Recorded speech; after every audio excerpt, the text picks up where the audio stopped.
জুমার দিনের প্রথম সুন্নত হচ্ছে জুমার দিনের ফজরের নামাজটা জামাতে পড়া।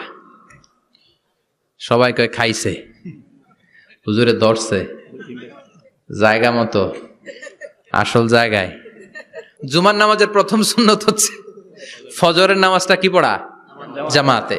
আফদালুস সালাওয়াত ইনদাল্লাহি সালাতুল ফাজরি ফি ইয়াউমিল জুমআতি ফি জামাআহ। বিশ্বনবী বললেন জুমার নামাজের 15টা সুন্নত মুখস্থ রাখতে হবে।